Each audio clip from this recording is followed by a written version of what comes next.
वर्तमान में ईरान में अशांति और उथल-पुथल का माहौल है। इस अशांति का मुख्य कारण गंभीर आर्थिक संकट और महंगाई है।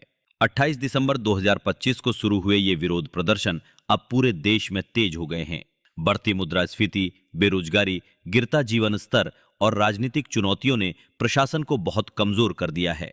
जहां चल रहे विरोध प्रदर्शन ईरान को हिला रहे हैं, वहीं मध्य पूर्व में भू राजनीतिक तनाव फिर से बढ़ रहा है। राजनीतिक विश्लेषकों का कहना है कि वेनेजुएला में अमेरिका द्वारा की गई कार्रवाई की परिस्थितियों और ईरान की मौजूदा उथल-पुथल वाली स्थिति में कोई अंतर नहीं है। ऐसे में उनका कहना है कि अमेरिका ईरान के खिलाफ भी इसी तरह की रणनीति आजमाने की संभावना रखता है। वहीं कुछ विश्लेषकों का यह भी कहना है कि ईरान में अमेरिका या इजराइल के सीधे सैन्य हस्तक्षेप की संभावना कम है। कई ईरानी शहरों में हो रहे विरोध प्रदर्शनों का कारण गंभीर आर्थिक हताशा, बढ़ती मुद्रास्फीति, बेरोजगारी और गिरता जीवन स्तर है। इन घटनाओं ने अमेरिका और इजराइल से तीखी प्रतिक्रियाएं भड़काई हैं। अमेरिकी राष्ट्रपति डोनाल्ड ट्रंप ने ईरानी सरकार को नागरिकों पर गोली न चलाने की चेतावनी दी। इसके अलावा उनका ये बयान कि अगर प्रदर्शनकारी मारे गए तो अमेरिका जवाबी कार्रवाई करेगा, बहुत महत्वपूर्ण माना जा रहा है।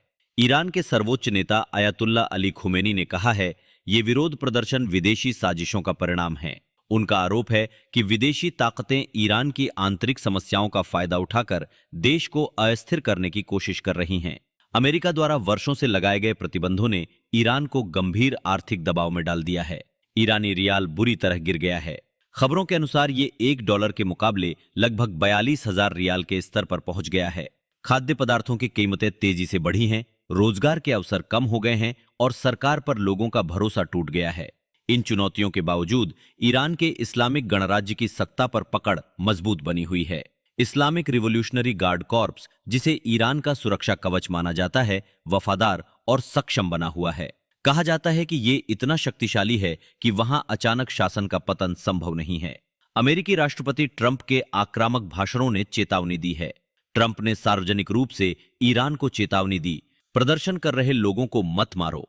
इसके अलावा ईरान को चेतावनी देने के लिए उनके द्वारा लॉक्ड एंड लोडेड शब्द का उपयोग करने से सनसनी फैल गई है। इसका अर्थ है कि बंदूक में गोलियां भरी हुई हैं और किसी भी समय फायर करने के लिए तैयार हैं। यानी इसका मतलब है कि अमेरिकी सेना ईरान के किसी विशिष्ट खतरे का जवाब देने के लिए तैयार है। आमतौर पर विशेषज्ञों का कहना है कि ईरान पर अमेरिकी नीति उस देश पर आक्रमण करने के बजाय उसे कई मोर्चों पर दबाव डालने और धमकाने की है। आर्थिक प्रतिबंध लगाना, अन्य देशों से अलग थलग करना, साइबर गतिविधियां और गुप्त अभियान अमेरिका के हथियार हैं। इसका मुख्य कारण यह है कि ईरान पर सीधा सैन्य हमला पूरे क्षेत्र को युद्ध में धकेल देगा।